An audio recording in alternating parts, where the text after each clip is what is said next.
C'est qu'on a à réformer d'abord pour venir donner du concret à ce qui nous a été présenté. D'accord. Le recyclage d'actifs a aussi retenu l'attention dans le document présenté. Le gouvernement compte beaucoup sur ce levier. Tout à fait. Pour faire des entrées. On voit qu'en plus des actifs de la SOGEPA, les bases militaires récemment libérées sont également visées et on projette 1124 milliards. Il s'agira de céder temporairement à des privés en gardant la propriété. Comment voyez-vous l'option ? En fait, c'est là où le gouvernement doit aller le plus rapidement parce que c'est là où on prend quasiment le plus d'argent. Mais c'est du one-shot. On ne peut pas parler de céder temporairement des actifs de l'État. Parce que même si vous faites des opérations, vous cédez du foncier, ce sera pour 20 ans, pour 25 ans. Donc pour des rentrées financières d'un coup, mais un bien qui sera cédé pour encore des décennies. Je pense que sur cet aspect-là, c'est là où je mettrai le bémol. Ouais. C'est là où absolument on doit prendre le temps de la réflexion et le temps de la réforme. Ouais. Parce que vous savez, Omar, c'est pour ça que dans ce pays-là, des fois, on avance d'un pas. C'est quelque chose que j'ai vécu comme un traumatisme. Vous savez, quand moi, dans mes expériences passées, quand je suis arrivé à la ville de Dakar, moi, quand on me recrutait à la ville, c'est par rapport à mon profil de fiscalité pour travailler sur les recettes de la ville de Dakar. Vous prenez à titre d'exemple, en face de la RTS, vous avez la DAU, c'est la direction de l'aménagement de la ville de Dakar. Ce terrain-là, du rond-point de la RTS jusqu'au COSEC, appartient à la ville de Dakar. Okay. Quand on est arrivé en 2009 à la ville de Dakar, on nous a dit, vous avez l'organisation de Africité. On devait accueillir 5000 participants. On ne savait pas où le faire. On a pris le méridien président, mais c'est trop petit. Il a fallu aller voir le roi du Maroc pour qu'il mette à nos dispositions une grande bâche pour faire la cérémonie d'ouverture et de clôture. On s'est dit, on va faire un centre de conférence parce que Dakar devait en avoir. On a voulu créer un projet qui s'appelait le Dakar City Center. C'était il y a 15 ans. On n'est pas allé au bout. L'État en temps a mis la CICAD. Pourquoi on n'est pas allé au bout? Parce que nous avions un programme pour utiliser tous les actifs de la ville de Dakar. Tout le foncier qu'on avait, pour utiliser ça comme actif financier et pouvoir nous en aider en utilisant cela. Mais on n'avait pas le cadrage pour cela. Et l'acte 3 de la décentralisation est arrivé comme réforme et nous avons perdu ces actifs-là au profit des communes d'arrondissement. Moi, je pense que la réflexion, elle doit être beaucoup plus globale, beaucoup plus transversale.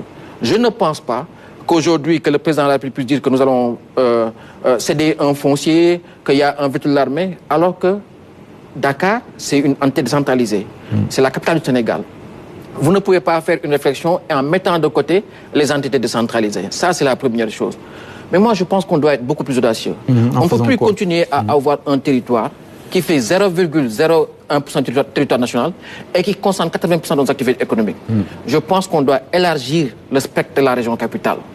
On doit avoir la métropole du Grand Dakar. Pour moi, Dakar, Thiès, Mbour doivent faire une seule entité, une métropole du Grand Dakar. Et à partir de là, créer une structure uniquement dédiée à l'investissement, au développement de la région capitale. Et ça passe par quoi? Ça passe pour moi à avoir l'audace de supprimer les villes. Vous prenez la ville de Dakar, aujourd'hui c'est quasiment 30, 40 milliards, 50 milliards de recettes. Vous prenez la ville de Rufisque, le maire de Rufisque se plaint, je l'ai vu s'accrocher à la Sococim. Vous prenez la ville de Guédiawaye. Aujourd'hui, nos besoins en investissement sont énormes et Dakar continue de happer beaucoup de ressources. Vous partez des chantiers de l'ANOCI, en passant par le TER, le BRT, les autoponts, c'est énormément d'argent qu'on a investi uniquement par Dakar. Je passe outre les usines de dessalement d'eau de mer, je passe par KMS3. C'est beaucoup d'argent qu'on a mis à Dakar. Prend tout, en fait. Et les besoins ne sont pas infinis. Donc il nous faut créer un nouveau levier d'investissement qui ne sera pas porté par l'État, pour moi qui sera porté par la nouvelle métropole. Et cette métropole-là trouvera, à travers ces outils-là, la possibilité d'avoir des financements innovants qui seront adossés à une fiscalité métropolitaine et qui permettront d'avoir une meilleure organisation d'investissement, pas seulement dans Dakar, mais dans la nouvelle grande métropole du Grand Dakar. Mais pour revenir à ce foncier-là important, on voit que ça fait l'objet de convoitises. Il y a beaucoup de structures de l'État qui se mobilisent dans la perspective de l'exploitation. C'est pour dire quoi, en résumé? Que l'option qui consiste à céder ces terres-là, ces bases-là libérées, n'est pas plausible selon vous? Si, elle est plausible, mais je ne pense pas qu'on aura avec ça le levier qu'on voudra. Okay. Vous savez, quand on a fait l'émission obligataire de la ville de Dakar, vous vous rappelez, pour refaire le pôle Petersen que l'État avait bloqué, on avait dans nos cartons un deuxième projet qui est de retourner sur le marché, mais de financer la transformation des centres de santé en hôpital de niveau 1. Si à l'époque le gouvernement nous aurait fait, l'objectif pour nous c'était de faire en sorte que les centres de santé puissent maintenant prendre la place des grands centres hospitaliers. Si on nous avait laissé faire ça, je ne pense pas que ce serait une petite portion congrue de Dantec qu'on allait récupérer, c'est tout Dantec qu'on pouvait récupérer. Oui. Si on nous avait laissé faire ça, même fan, on aurait pu récupérer ça et en faire une extension de l'université. C'est pour ça que je vous dis, la réflexion ne peut pas être souveraine. Ce n'est pas une affaire de l'État. C'est une affaire de l'État, de la région capitale, des collectivités territoriales, et qui ne peut pas se limiter simplement à un gouvernement qui va dire « j'ai besoin d'argent, je vais céder du foncier ». Non. Il faut de l'inclusivité. Oui, quand vous avez du terrain à Dakar, vous en avez à Dias, vous en avez à Rufisque. Mais qu'est-ce qui permet d'agglomérer toute cette réflexion-là et d'avoir des projets qui vont au-delà simplement d'une armée qui veut garder son foncier. Quand le président de la République a fait face à Donald Trump pour lui proposer une cité numérique ou pour lui proposer un golf, moi je me suis dit, mais le président, il parle de quel foncier? Est-ce qu'il en a parlé avec le maire de Dakar? Est-ce que la ville de Dakar n'a pas un projet analogue?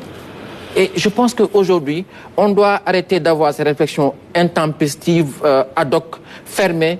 Je pense que sur cet aspect-là, c'est vraiment le moment de se poser et d'avoir une nouvelle politique de centralisation. Encore une réforme que j'énumère. Je vous ai parlé du Code général des impôts. Aujourd'hui, il nous faut réformer notre Code des collectivités territoriales, introduire une nouvelle entité qui ne sont pas les pôles territoires, mais la métropole, parce que la réflexion, elle est beaucoup plus transversale. D'accord. Omar, faisons seulement une projection. Si demain le terre arrive à Thiès, vous vous rendez compte de toutes les perspectives que ça va nous rapporter, vous vous rendez compte de tout le foncier que ça va libérer, vous vous rendez compte que si demain vous créez la métropole, vous, avec la CDC, il crée une nouvelle filiale de valorisation du foncier, vous imaginez tous les milliards que ça peut nous rapporter, plus que les 600 milliards que nous attendons du foncier rural. Je pense que c'est vers ça qu'on doit aller. On doit avoir beaucoup plus d'ambition que de céder du foncier comme de vulgaires épiciers. D'accord. À côté de la mobilisation des ressources, il y a un volet optimisation de la dépense publique. Et c'est là qu'on pose la question de la